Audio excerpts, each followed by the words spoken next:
started!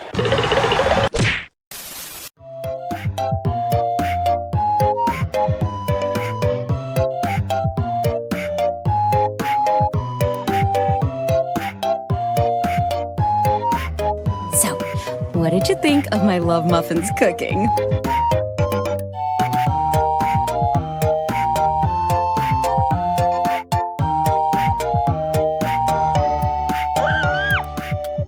Holy crap, Miss Mindlayer, you brought some gooders here without even saying anything. You're gonna have to do some explaining for that. But let's get to ranting first. Okay, here we go. Chapter 367. Like the past 10 or so chapters, this one is once again awfully short. Because the creator would rather crank up the chapter numbers than actually get on with the story. But before we start, let me say a little something. So in the last chapter, Handyman is said to have evolved into a more ideal form. Compared to his earlier giant mode, this new one is far smaller and lighter, meaning he won't weigh down the entire arena anymore, plus he's now once again vulnerable to rocket traps. Just look at this panel and see how lightweight he's become. He also lost the ability to do stretchy arm ranged attacks. And now, instead of giving the heroes a hard time reaching his main body, he's now just a simple punching bag. And he's not even protecting his head. Well, to be fair, there's nothing inside it anyway.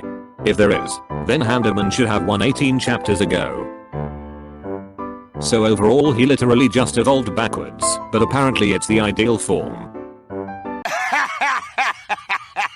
Oh wait, you're serious? Let me laugh even harder.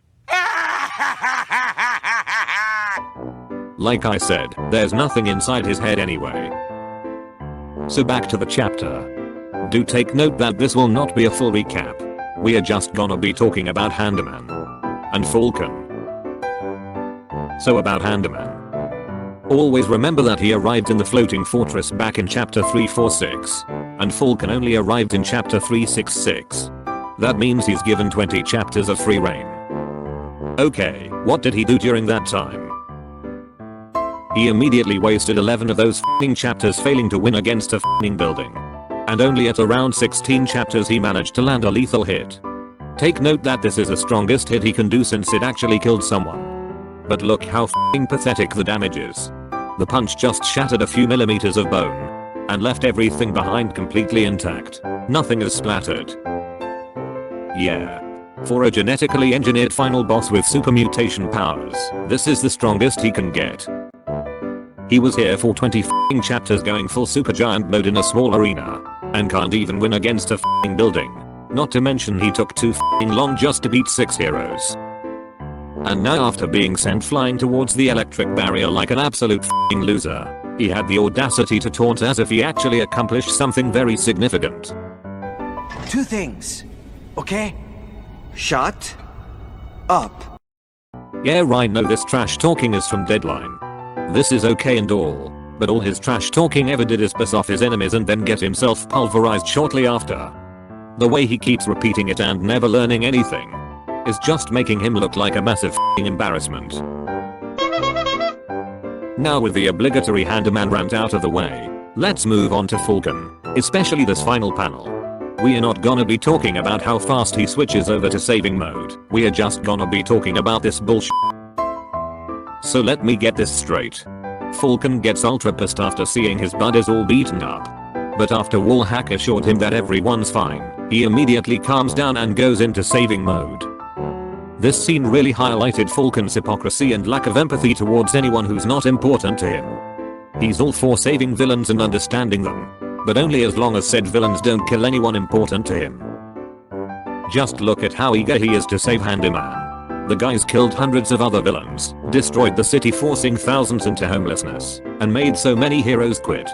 But since not a single one of those people are important to Falcon, his saving quest will continue. And if you tell him Handyman shouldn't be saved because he's a mass murderer who killed your parents, he will just lecture you about giving villains a second chance, before immediately turning around and obliterating Deadline because he killed his boyfriend.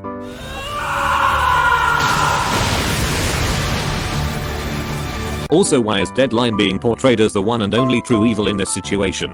Kid Handyman also actively played a role in beating up the heroes. It was just him who bit off Bunny Gal's arm a couple of minutes ago while making his way to kill God. In fact, Handyman even has way more kills than Deadline and any other villain in the entire manga combined. Why is Falcon so obsessed with saving him? Oh right. It's because he's not personally affected. And since he's the green Jesus who's always right, then that means saving perfect little angel Handyman is the right thing to do. You know what? This scene would be a lot better if Handyman did in fact kill someone close to Falcon, so he can have an actual test of character.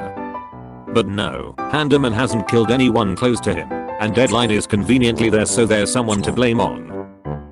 As a whole, this entire scene is obviously just meant to be a try not to lose focus kind of thing for Falcon. But it's so rushed it made it look like Falcon really doesn't give a single shit on people Handyman killed, or their friends and relatives. The fact that everyone except the creator easily saw Falcon's hypocrisy proves that he barely cares about the manga anymore. Overall, the chapter's very short, with very little content. But hey, lucky for me, I still found something to rant about.